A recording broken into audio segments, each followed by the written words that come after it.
Alright everyone, I finally get to make this video. I've been waiting all day to make this video, but I got busy with an orthodontist appointment, so I got to hold back. But I watched it before I went to the orthodontist appointment, but it was like immediately after it was over, I had to go. We were trying to figure out how I was going to get there, and it was just, what a coincidence immediately after the podcast that this happens. But, I finally get to watch it. Review it.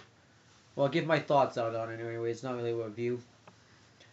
And this is Stone Cold Steve Austin's podcast. He normally has a podcast. He's had people on it before, and I never watched it because I was afraid because you have to download it, and I don't want to take the chance that because I heard it's bad to download stuff on your laptop, and I'm afraid that if I download it, I'll get a virus on my computer, and then I can't use my computer anymore. It could be virus free, but I just don't want to take the chance. So it starts out, but he had his guest, Vincent Kennedy McMahon, the chairman and CEO of the WWE World Wrestling Entertainment. And I actually will give my thoughts at the end about what I thought about the whole podcast in general. I'm just going to kind of talk about the things. I'm going to jump around a lot because they jumped around a lot. They did keep on topic, but since I watched this a while ago, it's going to be hard to remember exactly what points they were at. So the immediate question he asked is, how has the WWE Network been doing it? And immediately Vince McMahon starts bullshitting. He does that a lot. He BS's a lot in this podcast. And it's like, oh, it's going great. We got a 97% accuracy. And Stone Cold knew he was BSing him. He's like, are you sure about that? Vince McMahon's like, well, we're not having a good start right now. Because I know he was BSing. If the network was so successful, they've had to give this network out free, I think, 3 times. I think they've done 2 one-week free trials. And they just gave away the entire month of November for free. So, not getting what they're trying to say. And every week on Raw, they have to say $9.99, $9.99, $9.99. It's just weird stuff. Anyhow, he talks about the network and says that eventually the network will succeed. Because he brings up Netflix, and at first Netflix didn't succeed. It took some time for Netflix to succeed, and now it's a big thing. The WWE Network will succeed. And I actually agree with him fully. I bet Netflix didn't have a good start, and now that it does, I want to have a good start. It has a great start, actually. Everybody uses Netflix pretty much that I know in my family. So I think that was awesome stuff that he said that. And then they talked about Raw, and they were talking about certain superstars, and Vince McMahon and Stone Cold Steve Austin asked Vince McMahon, so if we piss you off, will we not be on pay-per-views? Will we get fired? What happens? How do we prevent that from happening? He's like, well, don't piss us off. And he's like, well, I used to piss you guys off all the time, but you still push me. And I guess it was like he said a different direction with the company. He said stuff like that. You can just check that part out in the podcast. I'm not going to give away too much right there. And then he talked about the creative direction. And he said back when in the Attitude Era, when Stone Cold Steve Austin used to work there, it was only a couple of people booking the show.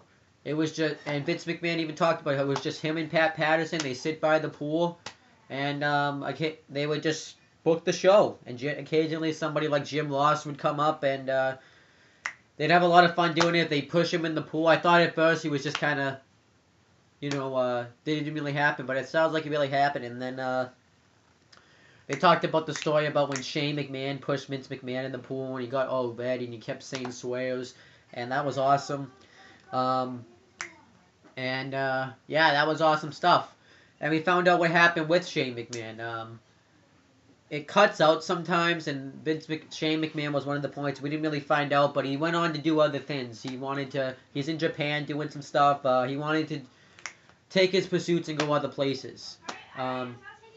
He says he didn't really like working with the family business because it's tough to work with your family. I bet it is because you have to work with your sister, your wife, Vince McMahon did say it's tough to work in the business. And he has people like Shane McMahon, Stephanie McMahon, Triple H, but he calls him by his real name, Paul Levesque. So it's tough to work with your family. And he said that he never forced them to join the business, that he did it if they wanted to, just like his dad did. The other Vince McMahon, I don't know what his middle name is. And he talked about how his dad, there was this announcer that wanted a raise, and he was just sitting there like playing with quarters, and that this guy didn't get this raise, he would quit. He was gonna not go out there and be the I think he was like the Lynn announcer, but I think it was commentary too. And he says, "No, you're not gonna get your raise." And so then the guy walks out, and Vince McMahon was like, because he was there too, "What are you gonna do?" And he put Vince McMahon on commentary, who had no experience of doing this, and Vince McMahon was like, okay, and he had to work at it. And he asked people questions if he ever ran out of stuff to say, and he got like stuck with the worst guy ever because all that he said was yes or no. And then Stone Cold Steve Austin asked him about Cesaro. Now all of this that he says about Cesaro is complete BS. Stone Cold was like, "What happened to Cesaro? You were pushing him up in the main event level. He was with Jack Swagger with the Real Americans." And then he won the Andre the Giant Memorial Cup. Then you put him with Paul, and everyone wanted to cheer him. Stone Cold Steve Austin even said that he started to respect Cesaro. And then he says then Vince McMahon says, and then he's like, and then you put him with Paul Heyman, expecting people to boo him just because he was with Paul Heyman. And he's like, "What's going on with that?" And Vince McMahon was like, "Well, the thing is he doesn't think Cesaro has the it factor," which I guess I can explain. I mean, he doesn't look like he has the it factor. I can understand that. He doesn't think Cesaro has the it factor. He thinks he needs to get a little bit more with the it factor. He doesn't think he's the best talker on the mic. And then the weirdest thing is, he's like, I don't know if it's because he's from Switzerland or what. So I thought that was weird. He said that. It kind of sounded a little racist when he said that. And Vince McMahon said that Cesaro is not getting over with the fans. Because he said that's what because they were talking about too, how that's what it takes to become a superstar, is if you get over with the fans. Because if the fans want you to be pushed, we'll push you. Because they listen to the fans. They say they listen to the fans. Which necessarily isn't true. I mean, if that was true, a lot of stuff would have changed throughout the year. Daniel Bryan would have won the Royal Rumble this year if they listened to the fans. But I thought it was weird. He said Cesaro's not over with the fans. I mean, Cesaro's over with the fans. Everybody loves Cesaro. I don't get that. I watch people on YouTube say they like Cesaro. I hear the crowd. They like Cesaro. I like Cesaro. Adam from See Your Brothers likes Cesaro. It was just weird. Why would he say that? I mean, that just proves that you don't listen to the fans because Cesaro is really over, but you're not pushing him and you're saying that he's not over. It's like there's a little bit of miscommunication. I mean, they're not over with him really probably now because you took away all his steam that he had in the WrestleMania. He doesn't do the swing. I don't even remember the last time he did the swing. I really don't. They killed Cesaro's momentum. And I think that sucks pretty much. So then he asks about CM Punk. And I was surprised by this. Because I was not expecting CM Punk to be brought up in this podcast. But he was. And Stone Cold asked about CM Punk. And Vince McMahon says he didn't see his podcast he had with Cole Cabana. So that's kind of how it was. And Vince McMahon says that he apologizes to CM Punk first, saying he didn't know that he fired him on his wedding day, but come on, it's pretty obvious they totally fired him on his wedding day on purpose. Don't tell me that, because if he didn't know, I mean, he literally texted Triple H 2 days before his wedding day that he was going to get fired. There's no way they could not have known that. You know, he apologizes for it, though. And he talks about CM Punk and how he's like the leader of the law. No, he talks about how CM Punk wasn't happy. He was always working injured all the time. And he said that this is a similar situation, that this has happened. It's happened before. It's happened with Stone Cold Steve Austin, Hulk Hogan, and the Ultimate Warrior. And they've always gained communication.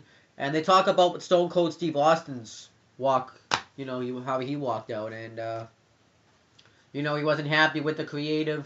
And he was always burnt out. Example was that he was supposed to lose to Brock Lesnar, who was, like, you know, just coming into the company. And he wasn't happy about that. Mainly because it was like no build-up. It was on a wall in the King of the Ring tournament. And he didn't want to do that. And I don't blame him. You know, I think if you were going to do that, you should have built Brock Lesnar up to do that kind of stuff. So then he said that he walked out. And he said that he doesn't feel good about it. He regrets walking out. And he talks about how Jim Ross... he even ignored Vince McMahon's phone calls and stuff. And Jim Ross left him like a letter saying, if you ever need to talk, give me a call. So then he talked to Jim Ross for 2 hours. And that was like the best movie made. Him and Vince worked stuff out, and now it's all good. But we found out that Vince McMahon gave him a big fine. I think he said $650,000. And he's like, wow, that's a lot of money. So then, $250,000. They went down to $250,000 for the fine. So I think he wanted, I guess, to make sure that Stone Cold Steve Austin wouldn't do that again. I think he said because, you know, he wanted it to be a consequence. And, yeah, but now they're all good now. And he says that he hopes he can work with CM Punk again. And he even talked about, too, how CM Punk was always a loner. That there's not someone like Jim Ross that's going to help him talk. The reason that he also left was lack of communication. And Stone Cold even said he was a loner, but he had talked to people. And Vince McMahon even talks about how he's sometimes, you know, not really open to, is nervous to have a conversation. Like when he went to Linda McMahon, his wife's Senate parties, when she was running for the Senator of Connecticut. And he was nervous to go with all these political guys that were running too, so he was nervous about that, but he's fine when he's with thousands of people. So they talked about that. They also talked about Undertaker losing his streak, and I thought that was awesome. Brock Lesnar, he even talked about how, at first he makes it seem like that he didn't, that it was all Undertaker, that he called this, but Stone Cold was like, come on, you really think Undertaker called that? But Vince McMahon said it was a tough call, but it had to happen, and there was nobody else on the roster that Undertaker could really feud with. That Undertaker always gave back to the company, you know, and I think that's kind of a little bit BS. I think they could have done the John Cena feud and have Undertaker and John Cena have a Mania match. I think that should have happened this year instead. But it didn't happen. So then they talk about how he's the champ now, and he's like, why isn't Brock Lesnar? So then Stone Cold asks, why isn't Brock Lesnar there? And he says it's special attraction. You know, people say that it would be a special attraction if Brock Lesnar showed up. It would just be like every other night if Brock Lesnar kept showing up. No one would care. And it's all about the time, too, and the contracts. And he talks about, too, how it's the times, so you don't really see them a lot. Stone Cold Steve Austin, Sting, which he talked about Sting. He was happy to finally work with Sting. And how him and Triple H were awesome. Triple H, too. But that Undertaker, you know, it's hard to do that kind of stuff. And then he asked when Macho Man Randy Savage is going to go into the Hall of Fame. And Vince McMahon was like, soon. Very soon. Not in the next upcoming year, but soon. Stone Cold was like, when? Next 10 years or something? He's like, no, he's going to go in soon. So, that kind of was the end of the conversation. And kind of hated that. So then he asked, they talked about the Monday Night Wars.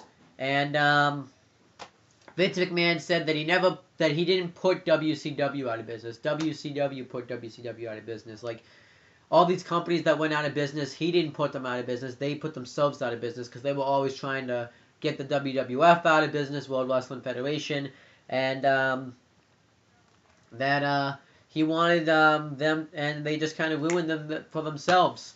He even talked about too how Vince McMahon, when he had first bought the company from his dad, he didn't have the money at first. He just had like, everybody else was millionaires, but all he had was the creative power and the dedication to the business, the work ethic. And he talked about too how WCW just really wanted to put the WWF out of business, and the WWF wanted to just be a better company, wanted to be a good company, wanted to grow.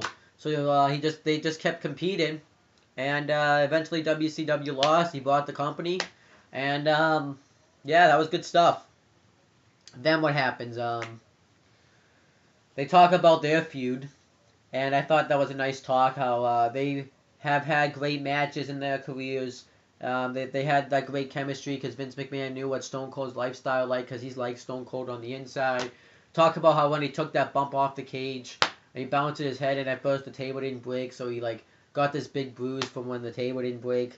I never noticed that too. You can kind of tell that it didn't break at first, because it kind of breaks a little after he falls. So it was like a botch, but not a botch at the same time. And so Vince McMahon never really would tell Stone Cold when he's gonna throw him into the cage. And they actually went an extra 15 minutes. They only had like a minute left, and Vince McMahon was like, "Okay, since I own the network, we're gonna go another 15 minutes." So I thought that was awesome. He said that, and he talked about how Stone Cold couldn't really kick him in the gut. He would kick him in the balls first instead. So when he hit the stunner on him, talked about how they had that great chemistry, and I thought it was awesome. They talked about the Bret Hart Stone Cold Steve Austin match, and how Stone Cold Steve Austin was going to turn face, and he was because he was getting that fan reaction, and he got the blood, and Vince McMahon was kind of pissed about it. Because I guess they didn't really like blood. He didn't really see blood that often. But he was fine with it because the fans liked it. So then they ended the conversation that Vince McMahon, because he doesn't really think he has competition. He said credit to TNA. They did mention TNA a little, but he doesn't really think TNA is competition pretty much.